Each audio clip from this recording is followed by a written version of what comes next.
ಎಲ್ರಿಗೂ ನಮಸ್ಕಾರಗಳು. ನನ್ನ ಹೆಸರು ಲಕ್ಷ್ಮಿ. ಒಂದು ಸಣ್ಣ ಮಟ್ಟಿನ ಬರಹಗಾರ್ತಿ ಮತ್ತು ನಾಣ್ಯ ಸಂಗ್ರಹ ಮಾಡ್ತೇನೆ. ನಾನಿರುವುದು ಮೈಸೂರಲ್ಲಿ. ಈ ಕಾರ್ಯಕ್ರಮದ ಹೆಸರು ವರಹಲೋಕದಿಂದ ಬರಹಲೋಕಕ್ಕೆ ಅಂತ ಇದೆ. ಸ್ವಲ್ಪ ವಿಶೇಷವಾಗಿ ಕಾಣಿಸ್ಬೋದು. ಅದರ ಬಗ್ಗೆ ಒಂದು ಚಿಕ್ಕ ಎಕ್ಸ್ಪ್ಲನೇಷನ್ನು ನಾನು ನಿಮಗೆ ಕೊಡಲಿಕ್ಕೆ ಬಯಸ್ತೇನೆ. ನನಗೆ ಮೊದಲಿನಿಂದಲೂ ವರಹಗಳು ಅಂದರೆ ರಾಜಪ್ರಭುತ್ವದ ಕಾಲದಲ್ಲಿ ಏನು ವರಹಗಳು ಅಂತ ಹೇಳ್ತಿದ್ರು, ಚಿನ್ನದ ನಾಣ್ಯಗಳನ್ನು ಮೊಹರುಗಳು ಅಂತ ಹೇಳ್ತಿದ್ರು, ಅದರ ಬಗ್ಗೆ ಸ್ವಲ್ಪ ಇಂಟ್ರೆಸ್ಟ್ ಜಾಸ್ತಿ. ಅದರ ಬಗ್ಗೆ ಸಾಕಷ್ಟು ವಿಷಯಗಳನ್ನು ನಾನು ಸಂಗ್ರಹ ಮಾಡಿದೆ. ಹಾಗೆ ನಾಣ್ಯ ಸಂಗ್ರಹ ಮಾಡುವಂಥ ಒಂದು ಹವ್ಯಾಸ ಕೂಡ ನನಗೆ ಬೆಳೆಯಿತು. ನಾನು ಶಿಕ್ಷಕಿಯಾದ್ದರಿಂದ ನಾಣ್ಯಗಳನ್ನು ಸಂಗ್ರಹ ಮಾಡಿ ನನ್ನ ಸ್ಟೂಡೆಂಟ್ಸಿಗೆ ಅದನ್ನು ಬಹಳ ಕಲಾತ್ಮಕವಾಗಿ ತಯಾರಿಸಿ, ಚಿತ್ರಪಟ ಇಂಥದ್ದೆಲ್ಲ ತಯಾರಿಸಿ ಒಳ್ಳೊಳ್ಳೆ ಸ್ಲೋಗನ್ಗಳನ್ನು ಬರೆದು, ಒಳ್ಳೊಳ್ಳೆ ಹಾಡುಗಳನ್ನು, ಚಿಕ್ಕ ಚಿಕ್ಕ ಹಾಡುಗಳನ್ನು ಬರೆದು ಮಕ್ಕಳಿಗೆ ಅದನ್ನು ತೋರಿಸಿ ಖುಷಿಪಡಿಸ್ತಾ ಇದ್ದೆ. ಆಗ ನೋಡಿದವರು ಹೇಳಿದರು, ನೀವು ಚೆನ್ನಾಗಿ ಬರೀತೀರಾ, ಯಾಕೆ ಬರೀಬಾರ್ದು, ನೀವು ಸಾಹಿತ್ಯ ಲೋಕಕ್ಕೆ ಯಾಕೆ ಹೋಗಬಾರ್ದು, ಬರೀಲಿಕ್ಕೆ ಪ್ರಯತ್ನ ಪಡಿ ಅಂತ ಹೇಳಿದರು. ಮೊದಲಿಗೆ ಧೈರ್ಯ ಬರಲಿಲ್ಲ. ಆಮೇಲೆ ನಿಧಾನಕ್ಕೆ ಬರೀಲಿಕ್ಕೆ ಪ್ರಯತ್ನ ಬಿಟ್ಟು ನಾನು ಬರಹಲೋಕಕ್ಕೆ ಬಂದೆ. ಇದು ವರಹಲೋಕದಿಂದ ಬರಹಲೋಕಕ್ಕೆ ನಾನು ನಡೆದು ಬಂದ ದಾರಿ. ಈಗಲೂ ಕೂಡ ಚಿನ್ನದ ನಾಣ್ಯಗಳು ಈಗ ಇಲ್ಲ, ಮೊಹರು ಅಂತ ಹೇಳೋದಿಲ್ಲ, ನಾಣ್ಯಗಳು ಅಂತ ಹೇಳ್ತೀವಿ. ಮೊಹರುಗಳು, ವರಹಗಳು ಅದೆಲ್ಲ ರಾಜಪ್ರಭುತ್ವದ ಕಾಲದಲ್ಲಿ. ಈಗ ಪ್ರಜಾಪ್ರಭುತ್ವದ ಕಾಲದಲ್ಲಿ ಈಗಿರೋದು ನಾಣ್ಯಗಳು. ಈಗಲೂ ಕೂಡ ಅದರ ಬಗ್ಗೆ ಆಸಕ್ತಿ ಇರುವವರಿಗೋಸ್ಕರ ಸರ್ಕಾರ ಏನು ಮಾಡುತ್ತೆ, ತನ್ನ ಮೊಹರಿನೊಂದಿಗೆ ಅಂದರೆ ಸರ್ಕಾರಿ ಮೊಹರಿನೊಂದಿಗೆ ಕಾಯಿನ್ ಕಲೆಕ್ಟರ್ಸಿಗೆ ಅಂತಲೇ ಅಪರೂಪವಾಗಿ ಚಿನ್ನದ ನಾಣ್ಯಗಳನ್ನು ಮಿಂಟ್ ಮಾಡುತ್ತೆ. ಬೆಳ್ಳಿ ನಾಣ್ಯಗಳನ್ನು ನಿರಂತರವಾಗಿ ಮಿಂಟ್ ಮಾಡ್ತಲೇ ಇದೆ. ಒಂದು 4 ಕಡೆ ಮಿಂಟ್ ಆಗುತ್ತೆ. ಅದನ್ನು ನಾನು ಸಂಗ್ರಹಿಸಿದ್ದೇನೆ. ನನ್ನನ್ನು ಬರಹ ಲೋಕಕ್ಕೆ ಒಯ್ದ ವರಹಗಳ ಬಗ್ಗೆ ನಿಮ್ಮ ಬಗ್ಗೆ ಹಂಚ್ಕೊಳ್ಬೇಕು, ನಿಮ್ಮ ಎದುರು ಹಂಚ್ಕೊಳ್ಬೇಕು ಅಂಥೇಳಿ ಇಲ್ಲಿ ಬಂದಿದ್ದೀನಿ. ನಮಸ್ತೆ. ನಮಸ್ಕಾರ. ನಾನು ಜಯಂತಿ ಶಾಸ್ತ್ರಿ, ಮೈಸೂರಿನ ನಿವಾಸಿ. ಸುಮಾರು 30 ವರ್ಷಗಳಿಂದ ಮ್ಯಾಥ್ಸ್ ಮತ್ತು ಸೈನ್ಸು ಮಕ್ಕಳಿಗೆ ಟೀಚ್ ಮಾಡಿದ್ದೀನಿ.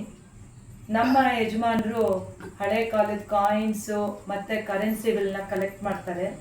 ಹಾಗಾಗಿ ನಂಗೆ ಕೂಡ ಅವುಗಳ ಬಗ್ಗೆ ಬಹಳ ಇಂಟ್ರೆಸ್ಟ್ ಇದೆ. ಶ್ರೀಮತಿ ಲಕ್ಷ್ಮಿ ಮತ್ತು ನನ್ನ ಫ್ರೆಂಡ್ಶಿಪ್ಪು ಭಾಳ ವರ್ಷಗಳಿಂದ ಇದೆ. ಅವರು ಬಹುಮುಖ ಪ್ರತಿಭೆ ಉಳ್ಳವರು. ಅವರು ಉತ್ತಮ ಬರಹಗಾರ್ತಿ ಕೂಡ ಹೌದು. ಅವರಲ್ಲಿ ಬಹಳಷ್ಟು ಹವ್ಯಾಸಗಳಿದೆ. ಅದರಲ್ಲಿ ನಂಗಿಷ್ಟವಾದ್ದು ಅವ್ರದ್ದು ಈ ಕಾಯಿನ್ ಕಲೆಕ್ಷನ್ನು. ಅವ್ರ ಹತ್ರ ಬಹಳ ವಿಭಿನ್ನವಾದ ಕಾಯಿನ್ಸ್ಗಳಿದೆ. ಬನ್ನಿ ಈಗ ನಾವೆಲ್ಲ ಅವುಗಳನ್ನು ನೋಡೋಣ, ಹಾಗೆ ಅವುಗಳ ಬಗ್ಗೆ ಮಾಹಿತಿಯನ್ನು ತಿಳಿದುಕೊಳ್ಳೋಣ. ನಮಸ್ತೆ ಸ್ನೇಹಿತರೆ. ನಮ್ಮ ಬರಹ ಕಾರ್ಯಕ್ರಮದಲ್ಲಿ ಒಂದು ಸುತ್ತು ಹೋಗಿ ಬರೋಣ ಅಲ್ವಾ. ಇವತ್ತೊಂದು 5 ಹೊಸ ಕಾಯಿನ್ಗಳ ಪರಿಚಯ ನಿಮಗೆ ಮಾಡಲಿಕ್ಕಿದ್ದೇನೆ. ಕಾಯಿನ್ಗಳ ಬಗ್ಗೆ ಆಸಕ್ತಿ ಇರುವವರಿಗಂತೂ ಇದು ತುಂಬ ಆಕರ್ಷಕ ಮಾಹಿತಿ ಇದೆ ಇದರಲ್ಲಿ. ನೋಡಿ, ಈ ಕಾಯಿನ್ ಇದು ಪಾರ್ಲಿಮೆಂಟ್ ಭವನ ಹೊಸ್ತಾಯ್ತಲ್ಲ ಈಗ, ಅದರದ್ದು ಸಂಸತ್ತಿಗಾಗಿ ಒಂದು ಹೊಸ ಬಿಲ್ಡಿಂಗನ್ನು ಮಾಡಿತು ನಮ್ಮ ಭಾರತ ಸರ್ಕಾರ. ಒಂದು ವಿಶ್ವ ದಾಖಲೆ ಅಂತ ಹೇಳಬಹುದು. ಹೊಸ ವಿನ್ಯಾಸದ ಆಧುನಿಕ ಕಟ್ಟಡ ಇದು.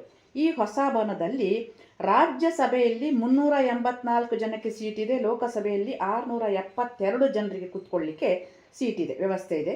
ಈ ಹೊಸ ಭವನ ಹೇಗಿದೆ ಅಂತಂದರೆ, ಭೂಕಂಪ ಆದರೂ ಕೂಡ ಹೆಚ್ಚಿನ ಹಾನಿ ಆಗಬಾರ್ದು, ಆ ರೀತಿಯಲ್ಲಿ ಇದನ್ನು ಡಿಸೈನ್ ಮಾಡಿದ್ದಾರೆ. ಆ ಥರ ಇದೆ ಇದು. ಇದರೊಳಗೆ ತೆರೆದ ಜಾಗ, ಸ್ವಲ್ಪ ಓಪನ್ ಸ್ಪೇಸ್ ಇದೆ. ಅಲ್ಲಿ ದೊಡ್ಡ ಆಲದ ಮರ ಇದೆ. ಆಲದ ಮರ ಏನಂತಂದರೆ ಈ ಜ್ಞಾನ ಮತ್ತು ದೀರ್ಘಾಯುಷ್ಯದ ಪ್ರತೀಕ. ನೋಡಿ, ಇದು ರಿವರ್ಸ್. ಈ ರಿವರ್ಸಲ್ಲಿ ಹಳೆಯ ಸಂಸತ್ ಭವನ ಮತ್ತು ಹೊಸ ಸಂಸತ್ ಭವನ ಎರಡರ ಒಂದು ಚಿತ್ರ ಕೂಡ ನೀವು ನೋಡಬಹುದು. ನೀವು ನೋಡಲಿಕ್ಕಿರುವಂತಹ ಕಾಯಿನು ಬಹಳ ದೊಡ್ಡ ರಾಜಕೀಯ ಧೋರಣ. ಯಾವ ಕಾಲಮಾನ ಅಂತಂದರೆ ಬ್ರಿಟಿಷ್ ಇಂಡಿಯಾ ಇದ್ದಂತಹ ಕಾಲಮಾನದ್ದು. ಆ ವ್ಯಕ್ತಿಯ ಹೆಸರು ರಾಜಾ ರಾಮ್ ಮೋಹನ್ ರಾಯ್. ಹಿಂದೂ ಪದ್ಧತಿಯಲ್ಲಿನ ಅನೇಕ ಓರೆಕೋರೆಗಳನ್ನು ತಿದ್ದಿದಂಥವರು. 250ನೇ ಜಯಂತಿ ಅವ್ರದ್ದು. 1772ರಿಂದ 1833 ತನಕ ಇವರು ಜೀವಿಸಿದ್ರು. ಬಂಗಾಳದಲ್ಲಿ ಇವರು ಹುಟ್ಟಿದ್ದು. ಜಾತಿ ಪದ್ಧತಿಯನ್ನು ಇವಳು ಬಹಳವಾಗಿ ವಿರೋಧ ಮಾಡಿದಂತಹ ಸಹೃದಯಿ. 1828ರಲ್ಲಿ ಹಿಂದೂ ಧರ್ಮ ಪದ್ಧತಿಯ ಸುಧಾರಣೆಗೋಸ್ಕರ ಇವರು ಏನು ಮಾಡ್ತಾರೆ, ಬ್ರಹ್ಮ ಸಮಾಜ ಸ್ಥಾಪನೆ ಮಾಡಿದರು. 250 ರೂಪಾಯಿ ಕಾಯಿನ್ ಇದು ನೋಡಿ. ಇವರು ಹಲವು ಭಾಷೆಗಳಲ್ಲಿ ಪಂಡಿತನಾಗಿದ್ದರು. ಸತಿ ಪದ್ಧತಿಯನ್ನು ಬಹಳ ಬಲವಾಗಿ ವಿರೋಧಿಸಿ ದೊಡ್ಡ ಸುಧಾರಣೆಯನ್ನು ಸಮಾಜದಲ್ಲಿ ಇವರು ತಂದಂತಹ ಅತ್ಯದ್ಭುತ ವ್ಯಕ್ತಿ. ವಿಶ್ವಾದ್ಯಂತ ಸುದ್ದಿ ಮಾಡಿದ್ದ ಸಭೆ ಇದು G20. ಅದರ ಅಧ್ಯಕ್ಷತೆ ಭಾರತ ವಹಿಸಿದ್ದಾಗ ಬಂದಂತಹ ಕಾಯಿನ್ ಇದು. ಅಂತಾರಾಷ್ಟ್ರೀಯ ಆರ್ಥಿಕ ಸಹಯೋಗಕ್ಕಾಗಿ 19 ದೇಶ ಹಾಗೂ ಯುರೋಪಿಯನ್ ಸಂಘಗಳ ಪ್ರಮುಖ ವೇದಿಕೆ ಇದು. 2022ರಿಂದ ಡಿಸೆಂಬರ್ನಲ್ಲಿ ನವೆಂಬರ್ 23ರ ತನಕ G20 ವೇದಿಕೆಯ ಅಧ್ಯಕ್ಷತೆ ಭಾರತಕ್ಕಿತ್ತು. ಭಾರತದ ಅಧ್ಯಕ್ಷತೆ ವಿಷಯ ಈ ಸಭೆಯಲ್ಲಿ ವಸುಧೈವ ಕುಟುಂಬಕಂ ಅಥವಾ ಒಂದು ಭೂಮಿ ಒಂದು ಕುಟುಂಬ ಒಂದು ಭವಿಷ್ಯ ಅಂತ. ಇದು ಉಪನಿಷತ್ತಿಂದ ತಗೊಂಡಂತಹ ವಾಕ್ಯ. ಇದು reverse. National cadet corps NCC. ಈ ಹೆಸರನ್ನು ಯಾರು ಕೇಳಿಲ್ಲ. NCCಯ ಬಗ್ಗೆ 75 ರೂಪಾಯಿ ಕಾಯನ್ನು ಭಾರತ ಸರ್ಕಾರ ಹೊರತಂದಿತು ನೋಡಿ. 1948 2023ರಲ್ಲಿ ಬಂದಂತಹ ಕಾಯಿನ್ ಇದು. 1948ರಲ್ಲಿ 20,000 ಕೆಡೆಟ್ಸ್ ಮಾತ್ರ ಇದ್ದಾಗ ಆಗ ಪ್ರಾರಂಭವಾದ NCC ಈಗ ದೇಶದ ಮೂಲೆ ಮೂಲೆಯಲ್ಲಿ ತನ್ನ ಪ್ರಭಾವ ಬೀರಿದೆ. ಯುವ ಜನತೆ ಮೇಲೆ ತನ್ನ ಪ್ರಭಾವವನ್ನು ಹೆಚ್ಚಿಗೆ ಬೀರಿದೆ.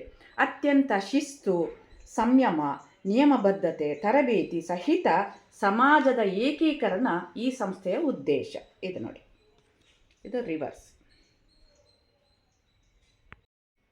ಇಂಟರ್ನ್ಯಾಷನಲ್ ಇಯರ್ ಆಫ್ ಮಿಲೆಟ್ಸ್ 2023 ನೋಡಿ. ಈ ಕಾಯಿನ್ 75 ರೂಪಾಯಿ ಕಾಯಿನ್ ಇದು.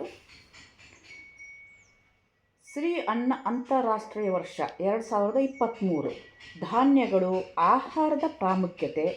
ಭಾರತದಲ್ಲಿದ್ದ ಪ್ರಮುಖ ಆಕರ್ಷಣೆಯೇ ಇಲ್ಲಿನ ಸಾಂಬಾರ್ ಪದಾರ್ಥಗಳು. ವಿದೇಶಿಯರು ಇಲ್ಲಿಗೆ ಬಂದದ್ದು ಅದೇ ಕಾರಣದಿಂದ. ಫಸ್ಟಿಗೆ ಶ್ರೀ ಅನ್ನ ಈ ವರ್ಷದ ಘೋಷಣೆ ಪ್ರಧಾನಮಂತ್ರಿ ಮೋದಿಜಿ ಮಾಡಿದರು ನೋಡಿ. ಇದು ರಿವರ್ಸ್. ನೋಡಿದ್ರಲ್ವಾ, ತುಂಬ ಚೆನ್ನಾಗಿತ್ತು ಅಲ್ವಾ.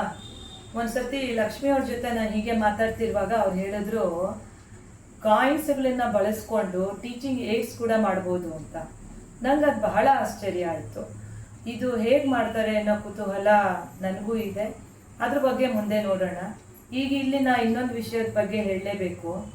ಕೆಲವು ಸರ್ತಿ ಕರೆನ್ಸಿ ಪ್ರಿಂಟ್ ಆಗಿ ಬರುವಾಗಲೇ ಎರರ್ಸ್ ಇರುತ್ತೆ. ಆ ಥರ ಡಿಫೆಕ್ಟ್ ಇರೋ ಕರೆನ್ಸಿಗಳು ಬಹಳ ವಿಶೇಷ. ಆ ಥರ ಒಂದು ಕರೆನ್ಸಿ ನಮ್ಮ ಬಳಿ ಕೂಡ ಇದೆ. ಇನ್ನು ಮುಂದಿನ ಸಂಚಿಕೆಯಲ್ಲಿ ಲಕ್ಷ್ಮಿಯವರು ಯಾವ್ಯಾವ ನಾಣ್ಯಗಳ ಬಗ್ಗೆ ತಿಳಿಸ್ಕೊಡ್ತಾರೆ ಅನ್ನೋ ಕುತೂಹಲ ನನಗೂ ಇದೆ. ನೋಡೋಣ ಮುಂದಿನ ಸಂಚಿಕೆಗಳನ್ನ. ಸರಿ, ನಾನು ಇನ್ನು ಹೋಗಿ ಬರಲೇ.